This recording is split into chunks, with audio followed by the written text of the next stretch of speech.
Bagaimana seharusnya sikap Amerika Serikat menghadapi Jenderal China yang baru ditunjuk dan pernah dijatuhi sanksi oleh Amerika Serikat?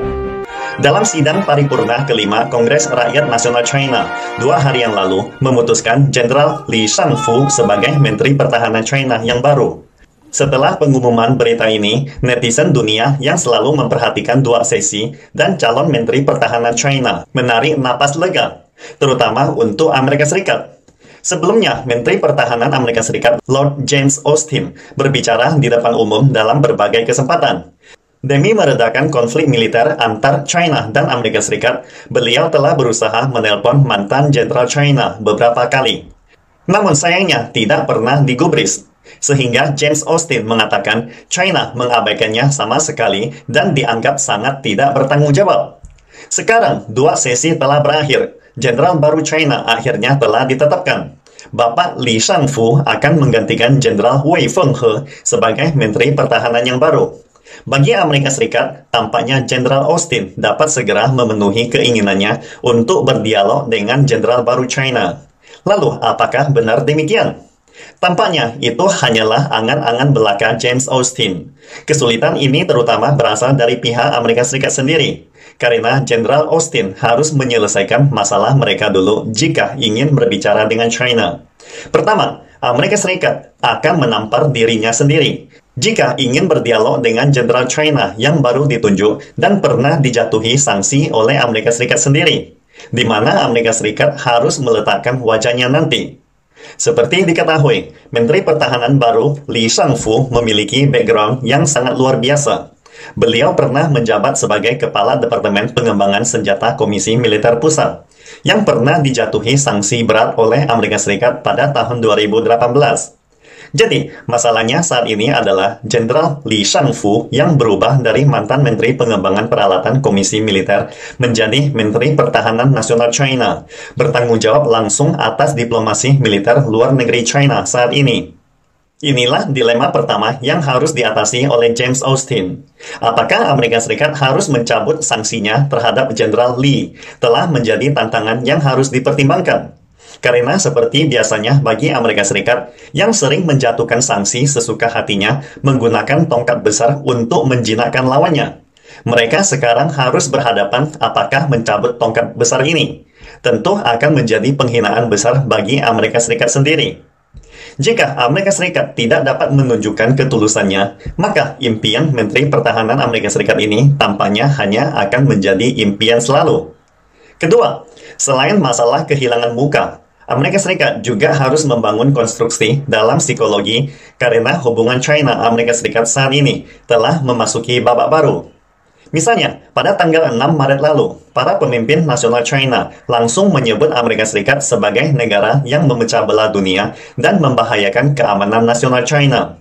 Segera setelah itu, pada konferensi pers yang diadakan oleh para deputi Kongres Rakyat Nasional tanggal 7 Maret, Menteri Luar Negeri Qin Gang menghabiskan 2 jam menyebut nama Amerika Serikat sebanyak 18 kali. Dan dengan jelas memperingatkan jika Amerika Serikat terus bertingkah semaunya, menindas dan tidak peduli dengan keamanan negara lain, akan menyebabkan China dan Amerika Serikat jatuh ke dalam konfrontasi.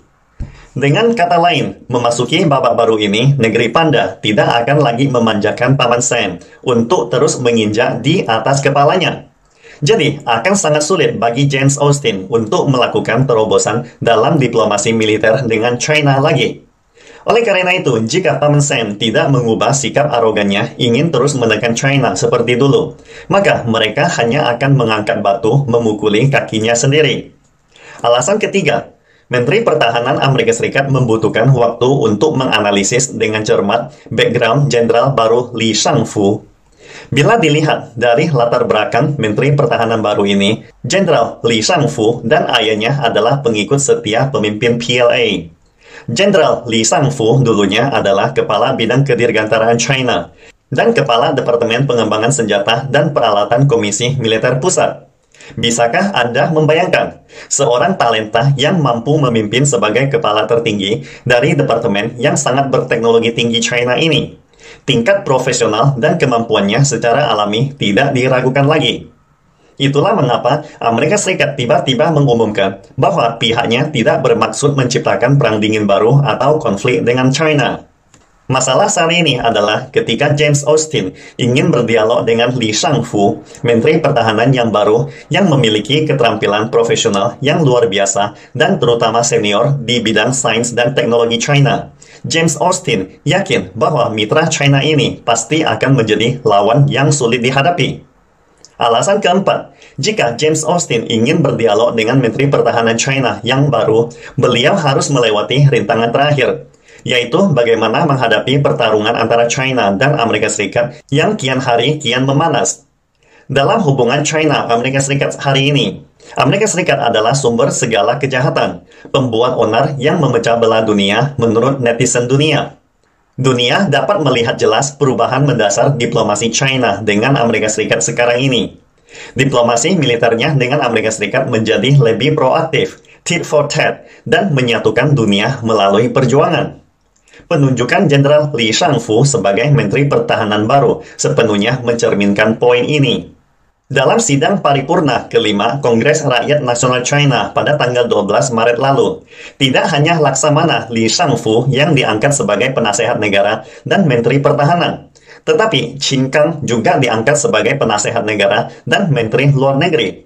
Di antara sekian banyak penunjukan pejabat baru, namun dua penunjukan personel utama ini sangatlah menarik perhatian dunia. Seiring transformasi diplomasi China terhadap Amerika Serikat, jelas terlihat bahwa China saat ini sedang menjalani diplomasi prajurit serigala atau wolf warrior.